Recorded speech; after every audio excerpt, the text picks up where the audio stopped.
Municipal ఎన్నికల వేళ కాంగ్రెస్ గెలిపే లక్ష్యంగా కసరత్తులు చేస్తుంది. ప్రస్తుతం అమెరికా పర్యటనలో ఉన్న సీఎం రేవంత్ రెడ్డి ఫిబ్రవరి 1న తిరిగి హైదరాబాద్ రానున్నారు. సీఎం రేవంత్ రెడ్డి రాష్ట్రానికి రాగానే ఫిబ్రవరి 2న కాంగ్రెస్ పార్టీ ముఖ్య నేతలు మంత్రులతో కీలక సమావేశం నిర్వహించనున్నారు.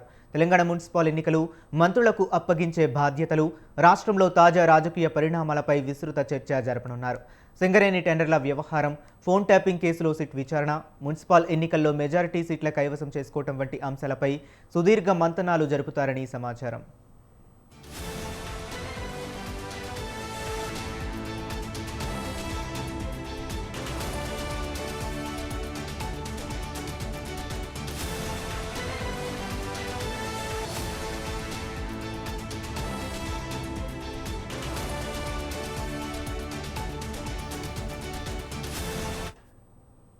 ఇక ఫిబ్రవరి 3 నుంచి మున్సిపల్ ఎన్నికల ప్రచారంలో సీఎం రేవంత్ రెడ్డి పాల్గొననున్నారు. ఫిబ్రవరి 3న మిర్యాలగూడ, 4న జగిత్యాల, 5న చేవెళ్ల, 6న భూపాలపల్లి, 7న మెదక్, 8న నిజామాబాద్లో సీఎం రేవంత్ ఎన్నికల ప్రచార సభలు జరగనున్నాయి.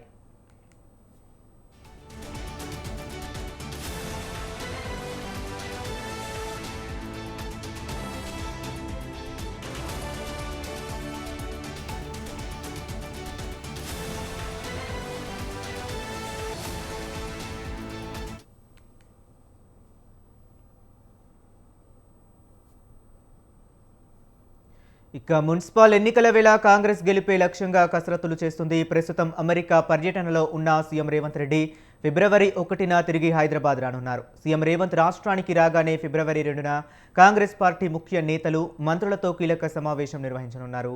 ఇక ఇదే అంశం గురించి మరింత సమాచారాన్ని మా కరెస్పాండెంట్ సవీన్ ఫోన్ లైన్లో అందిస్తారు. సవీన్, చెప్పండి.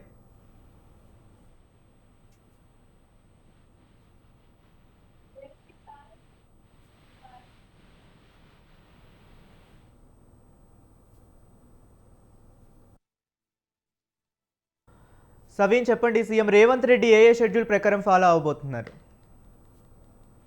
మున్సిపల్ ఎన్నికల ప్రచార బరిలోకి సీఎం రేవంత్ రెడ్డి దిగబోతున్నారు. ముఖ్యంగా ఫిబ్రవరి 1వ తేదీన విదేశీ పర్యటన ముగించుకొని రేవంత్ రెడ్డి హైదరాబాద్ చేరుకుంటారు. ఫిబ్రవరి 2వ తేదీన మంత్రులతో మున్సిపల్ ఎన్నికల స్ట్రాటజీతో పాటు అదేవిధంగా తాజా రాజకీయ పరిణామాలపై రేవంత్ రెడ్డి చర్చించబోతున్నారు. ఇక 3వ తేదీ నుంచి ఎన్నికల ప్రచారంలో పాల్గొనబోతున్నారు. మొదటి ప్రచార సభ నల్లగొండ జిల్లా మిర్యాలగూడ పట్టణంలో జరిగేటువంటి తొలి ప్రచార సభలో పాల్గొనబోతున్నారు. ఇక 4వ తేదీన కరీంనగర్ జిల్లా జగిత్యాల మున్సిపాలిటీ పరిధిలో ప్రచార సభలో పాల్గొంటారు. ఇక 5వ తేదీన రంగారెడ్డి జిల్లా చేవెళ్లలో ఎన్నికల ప్రచార సభలో పాల్గొంటారు. 6వ తేదీన భూపాలపల్లి, 7వ తేదీన మెదక్, 8వ తేదీన నిజామాబాద్ కార్పొరేషన్ పరిధిలో రేవంత్ రెడ్డి ప్రచారం చేయబోతున్నారు. ముఖ్యంగా మున్సిపల్ ఎన్నికలను కాంగ్రెస్ పార్టీ అత్యంత ప్రతిష్టాత్మకంగా తీసుకుంది. ఇప్పటికే ఎమ్మెల్యేలు, ఎమ్మెల్సీలు, అదేవిధంగా ఎంపీలతో పాటు ఇన్ఛార్జ్ మంత్రులకు బాధ్యతలు అప్పగించింది. మరోవైపు సీఎం రేవంత్ రెడ్డితో పాటు PCC chief Mahesh Kumar Goud, AICC incharge Meenakshi Natarajan ఇప్పటికే మున్సిపల్ ఎన్నికల్లో గెలుపొందడం కోసం ఎట్లాంటి వ్యూహాలు అమలు చేయాలి అనే దానిపైన డీసీసీలతో పాటు ఎమ్మెల్యేలు, ఎమ్మెల్సీలు, ఎంపీలతో పాటు జిల్లా ఇన్ఛార్జ్ మంత్రులకు టాస్క్ ఇచ్చారు. ఈ టాస్క్ ప్రకారమే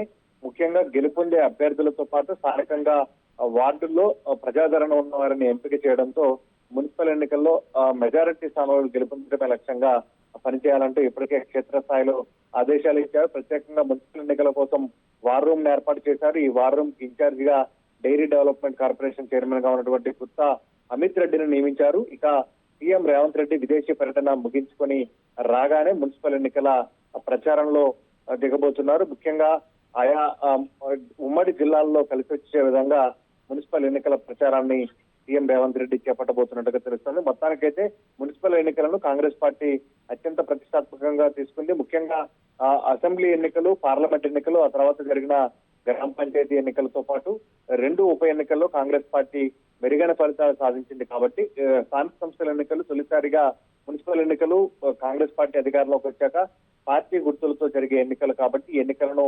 ప్రతిష్టాత్మకంగా తీసుకుని పనిచేయాలంటే ఇప్పటికే క్షేత్రస్థాయిలో ఉన్నటువంటి క్యాడర్ కు ఆదేశాలు ఇచ్చారు. కాబట్టి స్వయంగా సీఎం రేవంత్ రెడ్డి ఎన్నికల ప్రచారంలో పాల్గొంటే క్యాడర్ లో జోష్ వస్తుంది, ఫలితాలు కూడా సానుకూలంగా వస్తాయని కాంగ్రెస్ పార్టీ భావిస్తోంది.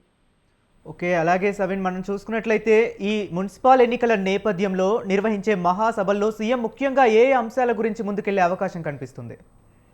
ప్రధానంగా కాంగ్రెస్ పార్టీ అధికారంలోకి వచ్చిన తర్వాత ఆ, అమలు చేస్తున్నటువంటి పథకాలతో పాటు అదే విధంగా అక్కడ ఉన్నటువంటి స్థానిక పరిస్థితులు. ఎందుకంటే కాంగ్రెస్ పార్టీ అధికారంలోకి అంటే తెలంగాణ రాష్ట్రం ఏర్పడిన తర్వాత ఇంతకు ముందు గతంలో బీఆర్ఎస్ అధికారంలో ఉన్నప్పుడు ఒకసారి మున్సిపల్ ఎన్నికలు జరిగాయి. ఇప్పుడు కాంగ్రెస్ పార్టీ అధికారంలోకి వచ్చాక రెండోసారి ఎన్నికలు జరుగుతున్నాయి. కాబట్టి రాష్ట్రంలో కాంగ్రెస్ పార్టీ అధికారంలో ఉండి స్థానికంగా కాంగ్రెస్ పార్టీ అభ్యర్థులను గెలిపించడం ద్వారానే మున్సిపాలిటీలు అభివృద్ధి చెందుతాయి అనే ఏకైక ఎజెండాతో పాటు కాంగ్రెస్ పార్టీ అమలు చేస్తున్నటువంటి సంక్షేమ పథకాలు, ఇప్పటి వరకు కాంగ్రెస్ పార్టీ ఏ సంక్షేమ పథకాలు అమలు చేసింది అనే అంశాలను సీఎం రేవంత్ రెడ్డి ప్రజల్లోకి తీసుకెళ్లబోతున్నారు. గత జూబ్లీహిల్స్ ఉప ఎన్నికల్లో ఏ విధమైన స్ట్రాటజీ అమలు చేశారు, ఇప్పుడు కూడా మున్సిపల్ ఎన్నికల్లో ఇదే స్ట్రాటజీని ఇదే రకమైన అంశాలను ప్రజల్లోకి తీసుకెళ్లి గెలుపొందే అంశాలను సీఎం రేవంత్ రెడ్డి ప్రజలకు వివరించబోతున్నారు. ముఖ్యంగా మున్సిపల్ ఎన్నికలు అనేవి అర్బన్ ప్రాంతంతో కూడుకున్న ఎన్నికలు. గత అసెంబ్లీ ఎన్నికల్లో కాంగ్రెస్ పార్టీకి తక్కువ సీట్లు వచ్చినప్పటికీ పార్లమెంట్ ఎన్నికల్లో కూడా అర్బన్ ఏరియాల్లో కాంగ్రెస్ పార్టీ సీట్లు గెలవలేకపోయింది. కానీ ఉప ఎన్నికల్లో జూబ్లీహిల్స్ ఉప ఎన్నిక, కంటోన్మెంట్ ఉప ఎన్నికల్లో కాంగ్రెస్ పార్టీ గెలిచింది. గ్రామ పంచాయతీ ఎన్నికల్లో అధికారంలో ఉంది కాబట్టి మెరుగైన ఫలితాలు వచ్చాయని భావిస్తుంది. కాబట్టి ఇప్పుడు మున్సిపల్ ఎన్నికలు ప్రతిష్టాత్మకంగా తీసుకుంది. రాష్ట్రంలో అధికారంలో ఉన్నాం కాబట్టి మున్సిపల్ ఎన్నికల్లో కూడా విజయం తమదైన ధీమాను కాంగ్రెస్ పార్టీ వ్యక్తం చేస్తోంది. Okay, right. Thank you సవిన్.